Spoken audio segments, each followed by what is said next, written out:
Hello students, आज मैं आप लोगों को बीकॉम सेम 2 का जो बिजनेस अकाउंट है उसमें चैप्टर नंबर 7 जो है बाय बैक ऑफ शेयर्स એટલે કે પોતાના શેર પાછા खरीदवा, उसमें मैं आज आप लोगों को सम नंबर 1 कराने वाली हूँ। ठीक है, तो यहाँ पे इस समय ऐसा बोला गया है कि balance sheet of A limited as on 31 March 2024 is as above. यहाँ यानी कि यहाँ पे आप लोग को बैलेंस शीट दी गई है।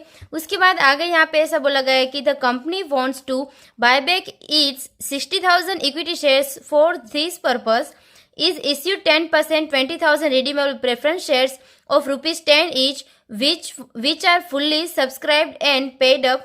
The company buy back the shares at rupees 14 per shares। और यहाँ पे आप लोग को आगे ऐसा बोला गया है कि pass journal entries and prepare balance sheet after buyback. ठीक है, એટલે કે અહીં ગુજરાતીમાં આપેલું છે કે પાકું સરવૈયું છે અને નીચે એવી રીતનું આપેલું છે કે કંપની પોતાના 60,000 ઇક્વિટી શેર્સ બાયબેક કરવા માંગે છે તે હેતુ માટે ₹10નો એક એવા 10%ના 20,000 રિડીમેબલ પ્રેફરન્સ શેર બહાર પાડે છે અને જે પૂરેપૂરા ભરપાઈ થઈ જાય છે કંપની ₹14ના ભાવે ઇક્વિટી શેર્સ બાયબેક કરે છે અને જરૂરી આમ નોંધ લખો અને बायबैक पछीનું पाकू सरवैયું बनावानुं छे। ठीक है, तो यहाँ पे फर्स्ट आप लोगों को जनरल एंट्रीज लिखनी होगी। तो फर्स्ट यहाँ पे एंट्री हम लोग क्या करेंगे, तो यहाँ पे बायबैक करने के लिए जितना भी रिडीमेबल प्रेफरेंस शेयर इश्यू किया है એટલે કે જેટલા પણ रिडीमेबल प्रेफरेंस शेयर बाहर पाड़वामां आवे छे उसकी एंट्री हम लोग फर्स्ट करेंगे। ठीक है, तो यहाँ पे हम लोग क्या करेंगे, तो बैंक अकाउंट को डेबिट कर देंगे। उसके बाद क्रेडिट क्या करेंगे, तो 2 हम लोग करेंगे 10% रिडीमेबल प्रेफरेंस शेयर। ठीक है, अकाउंट शेयर अकाउंट। ठीक है, इस तरह से हम लोग करेंगे। और यहाँ पे अमाउंट कितनी लिखेंगे, तो आप लोगों को कितना दिया है, तो 20,000 का रिडीमेबल प्रेफरेंस शेयर है और इसके रुपीस कितने हैं 10। तो यानी कि यहाँ पे हम लोग क्या करेंगे, तो 20,000 इंटू करेंगे 10, तो यानी कि यहाँ पे अमाउंट कितनी आएगी, 2 लाख की आएगी।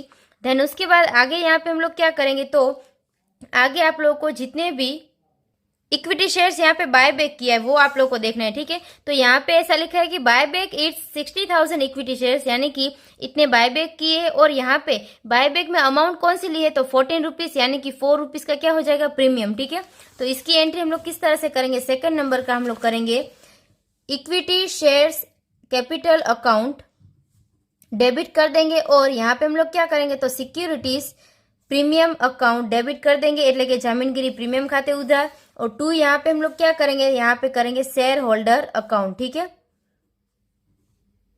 शेयर होल्डर्स अकाउंट એટલે કે शेयर होल्डर खाते। और अमाउंट हम लोग कौन सी लिखेंगे, तो 60,000 के शेयर्स थे, इसके 10 रुपीज के हिसाब से कितना हो जाएगा, तो 6 लाख हो जाएगा।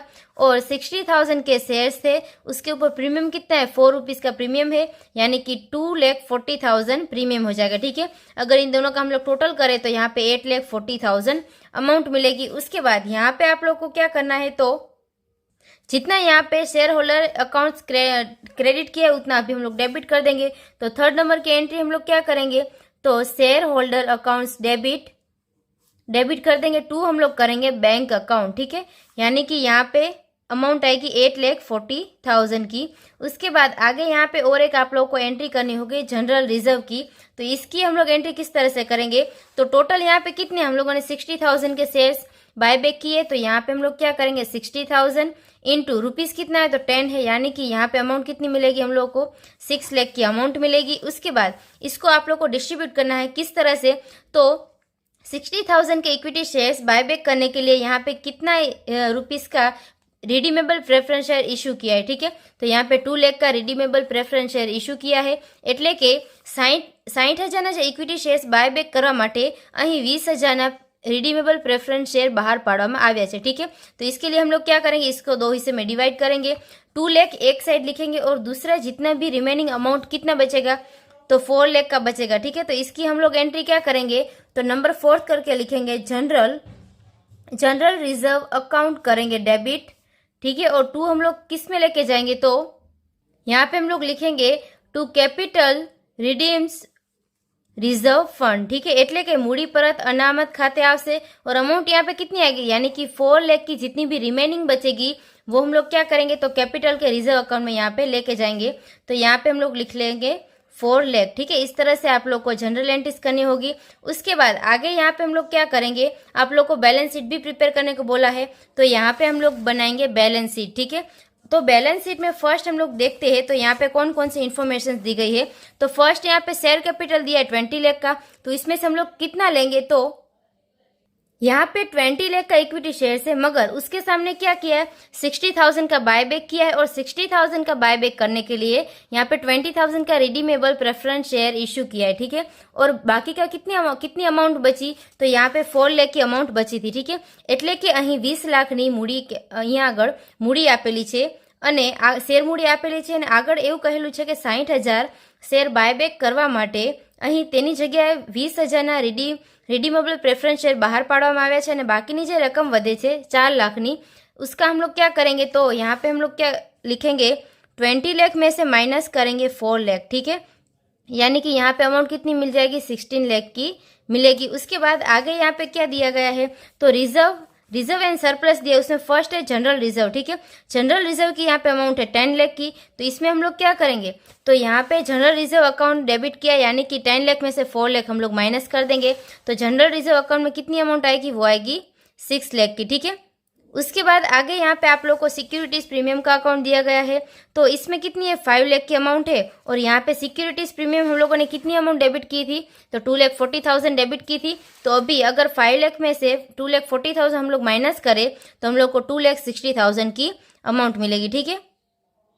उसके बाद आगे यहाँ पे P&L अकाउंट का आप लोगों को दिया गया है 2 लाख, तो वो आप लोगों को इस तरह से लिख देना है 2 लाख। उसके बाद आगे यहाँ पे हम लोग क्या करेंगे, तो यहाँ पे ऑलरेडी एंट्री की थी, जो 4 लाख था वो हम लोग कहाँ पे लेके गए, तो कैपिटल रिडीम्शन रिजर्व फंड में लेके गए, ठीक है।